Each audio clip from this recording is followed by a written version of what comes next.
Olha, 10 minutos de jogo, Cachoeira perde cara a cara com o goleiro.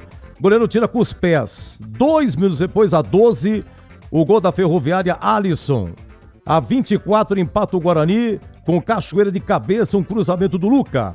Um passe açucarado, Cachoeira de cabeça, pimba 1-1.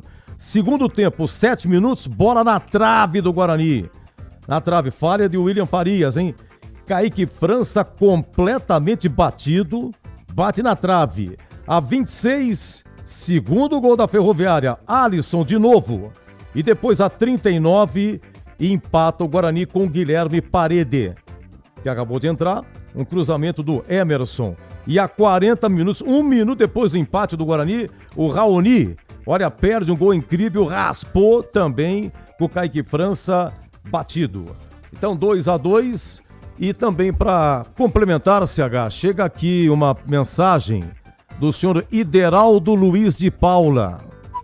Vocês da Band que contrataram esse técnico horroroso, agora se virem com ele. Em todo caso, obrigado, senhor Ideraldo.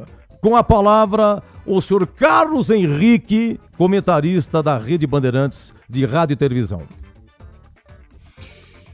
Bom, o Guarani, ele perdeu ou empatou pelos seus próprios erros, essa é a verdade. Foi assim no primeiro gol da Ferroviária, uma recomposição muito lenta, o Donato afastou demais, não deu combate, aí veio o Inayan, o Jonathan, todo mundo tropeçando na bola, o William Farias não chegou para fazer a cobertura, esse foi o primeiro gol da Ferroviária. E o segundo gol, a mesma coisa, saída de bola, um erro grotesco do Jonathan. E aí o jogador da Ferroviária tomou a bola e bateu de perna esquerda fazendo o segundo gol. Esses foram os erros gritantes, aconteceram outros, não é? Nesses dois lances, para mim, não dá para colocar na conta do treinador. Não dá.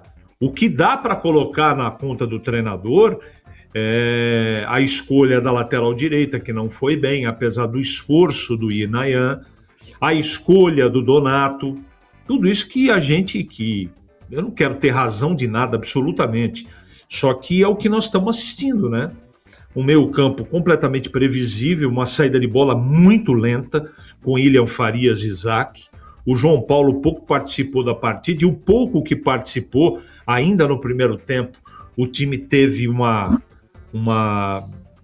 performance diferente, né? Chegou com 2 ou 3 oportunidades na frente.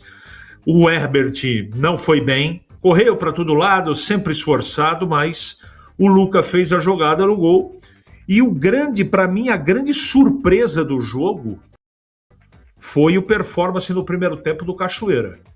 O Cachoeira, ele foi participativo, não foi preguiçoso. Ele tentou de todas as maneiras ajudar o Guarani, fez o gol primeiro do Guarani de cabeça, não é? Roubando a bola, trabalhando. Ele fez aquilo que o João Paulo não fez, por exemplo. Não é? Ele participou e não teve preguiça no jogo. O Guarani, aliás, sobre disposição, nós podemos falar tranquilamente que o time lutou do primeiro ao último minuto. O que deixa muito claro para esse amigo de vocês é que nós estamos na 4ª rodada. O treinador teve uma semana para treinar e o Guarani apresenta muito pouco na ordem de organização, não é? O Guarani joga sempre da mesma maneira. O Guarani não tem alternativas, não é?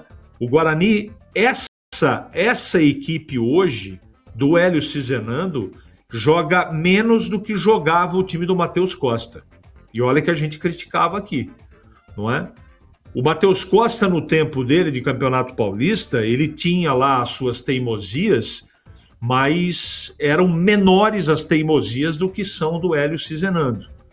De qualquer maneira, não é desastroso o empate, mas com um time reserva, com um monte de molecada na Ferroviária, o Guarani tinha que ganhar o jogo, né?